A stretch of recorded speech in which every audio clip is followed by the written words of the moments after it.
ఈ రాష్ట్రంలో తెలుగు నేల మీద ఒక భయంకరమైన పరిస్థితి ఉన్నది. ఒక పేద దళిత వర్గాలకు సంబంధించిన క్రైస్తవ పాస్టర్లు, ఒక పేద మాదిగా ఇతర దళిత వర్గాలకు సంబంధించిన క్రైస్తవ పాస్టర్లు వాళ్ళు నమ్ముకున్న విశ్వాసం మేరకు ఆర్టికల్ 25 ఇచ్చిన హక్కు మేరకు, వాళ్ళు నమ్ముకున్న విశ్వాసాల మేరకు వాళ్ళ సొంత గ్రామం నుంచి పక్క గ్రామానికో లేదా పక్క ఇంకొక చోటుకో వెళ్ళడం కోసం వాళ్ళకు 2 వీలర్స్ లేవు, వాళ్ళకు కార్లు లేవు, వాళ్ళకి ఏమి లేవు. కానీ ఒక పేద దళిత క్రైస్తవులకు సంబంధించిన వాళ్ళేమో ఒక పాస్టర్ అవుతే అతను తమ విశ్వాసాల మేరకు చేతిలో బైబిల్ పట్టుకొని సైకిల్ మీద పోతుంటే మీరు అన్యమత ప్రచారం చేస్తుండని చెప్పి వాళ్ళని అడ్డుకొని బైబిల్ జించేసి వాళ్ళని కొట్టడం, వాళ్ళని అవమానించడం, తిప్పి పంపడం జరుగుతుంది. ఒక పేద దళిత క్రైస్తవులు వాళ్ళకు కార్లుంటే సైకిల్ మీద ఎందుకు పోతారు? వాళ్ళకు 2 వీలర్లు ఉంటే సైకిల్ మీద ఎందుకు పోతారు? మోటార్ సైకిళ్ళు ఉంటే. ఒక పేద దళిత క్రైస్తవులకు సంబంధించిన వాళ్ళను వేధిస్తున్నారు. ఈ రాష్ట్రం నుంచి దేశంలో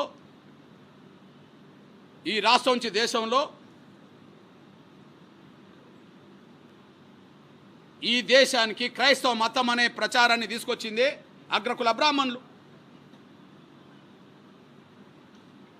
ఈ దేశానికి క్రైస్తవ మతం అనే ప్రచారాన్ని తీసుకొచ్చింది అగ్రకుల బ్రాహ్మణులు. వాళ్ళకు ఎలాంటి వివక్షత లేదు, వాళ్ళ హోదా గొప్పగానే ఉన్నది.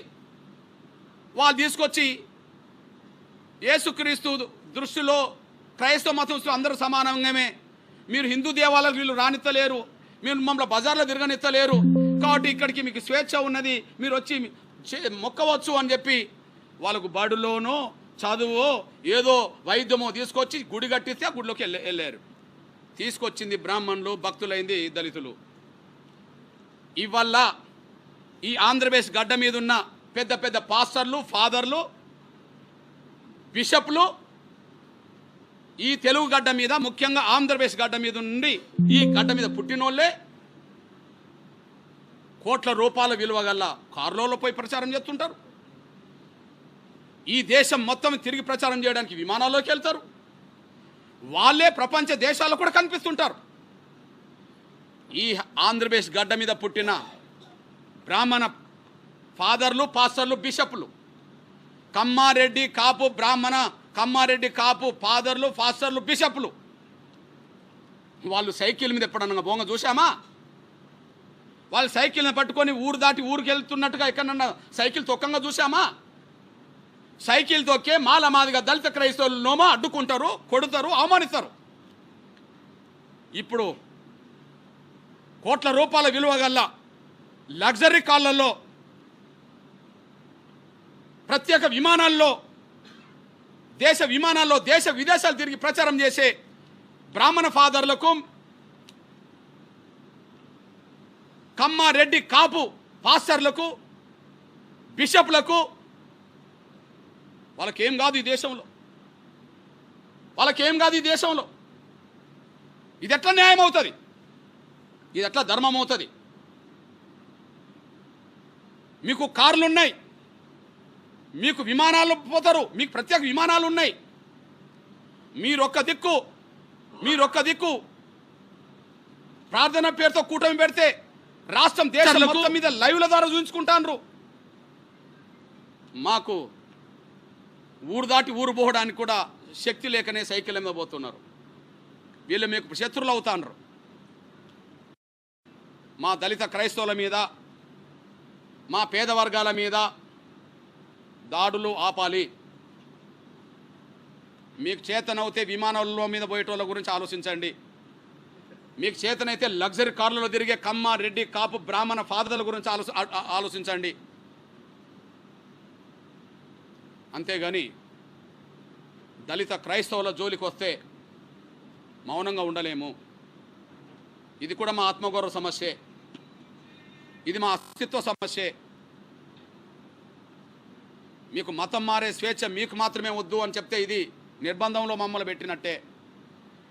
నాలుగు గోడల మధ్యలో పిల్లిని బంధించి కొట్టాలనుకున్న పిల్లి ఎదురు తిరుగుతుంది. నాలుగు గోడల మధ్యలో పిల్లిని బంధించి కొట్టాలన్నా కూడా, చంపాలన్నా కూడా పిల్లి ఎదురు తిరుగుతుంది. అందరికీ స్వేచ్ఛనిస్తాం కానీ దళితులకు మాత్రం ఇవ్వమని చెప్పి దళితులను వేధిస్తే, దళితుల హక్కులను తీసేసే ప్రయత్నం చేస్తే మౌనంగా ఉండలేరు. నేను నా దళిత క్రైస్తవ సమాజానికి నేను విజ్ఞప్తి చేస్తున్నా, గుర్తు చేస్తున్నా. దళితుల్లో నా మాల, మాదిగ, రెల్లి, ఇతర దళిత కులాలు ఉన్నాయి. మన మధ్యలో చిన్న చిన్న అంతరాలు, భిన్నాభిప్రాయాలు ఉంటే ఉండవచ్చు. మన మధ్యలో చిన్న చిన్న అంతరాలు, భిన్నాభిప్రాయాలు ఉంటే ఉండవచ్చు. కొన్ని అంశాల మీద, కొన్ని సమస్యల మీద మనకు విభేదాలు కూడా ఉండవచ్చు. కొన్ని అంశాల మీద, కొన్ని సమస్యల మీద మనకు విభేదాలు కూడా ఉండవచ్చు. అయినప్పటికీ ఆ విభేదాలను, ఆ భిన్న భిన్న ఉండే అంశాలను మనం తగ్గించుకుందాం. ఖచ్చితంగా మనం దళిత హిందువుల అస్తిత్వాన్ని, దళిత క్రైస్తవుల అస్తిత్వాన్ని, హిందువులకు ఉండే స్వేచ్ఛను, దళిత క్రైస్తవులకు ఉండే స్వేచ్ఛను కాపాడుకునే దిశగా మనం ముందుకు సాగుదాం. ఖచ్చితంగా ఇట్లాంటి దుర్మార్గమైన చర్యల్ని తిప్పికొట్టే విషయంలో అందరం కలిసి అన్నదమ్ముల్లాగా మనం ముందుకు సాగుదాం. కొన్ని విషయాల్లో మనకు భిన్నాభిప్రాయాలు ఉండవచ్చు. కొన్ని విషయాల్లో మన మధ్యలో చిన్న విషయాల మీద ఏదో అభిప్రాయ భేదాలు ఉంటే ఉండవచ్చు. అయినప్పటికీ ఇది టోటల్గా మన దళితుల అస్తిత్వం, ఆత్మగౌరవ సమస్య. ఇది ఉమ్మడి సమస్య.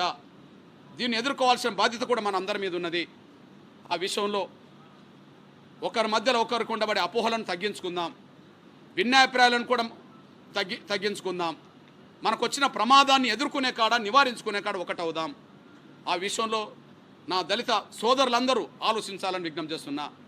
అదే సమయంలో అక్కడక్కడ సోషల్ మీడియాలో లేకపోతే ఇతరత్ర మీడియాలో మాలా, మాదిగల మధ్యలో ఏదైనా చిన్న సమస్య ఉత్పన్నమవుతే దాన్ని పెద్దదిగా చేసే ప్రయత్నం ఎంఆర్పిఎస్ వైపు నుండి చేయొద్దని, మాల వైపు నుండి కూడా చేయొద్దని, మన మధ్యలో చిన్న అభిప్రాయాలు, భేదాలు, ఆయా గ్రామాల్లో చిన్న సమస్యలు ఉన్నా కూడా అది సామరస్యంగా పరిష్కరించుకునే దిశగానే, అది అన్నదమ్ముల్లాగా పరిష్కరించుకునే దిశగానే మనం ముందుకు సాగుదాం. మన ఐక్యతను, మన అస్తిత్వాన్ని బలంగా నిలబెట్టే ప్రయత్నం చేద్దాం. ఈ విషయంలో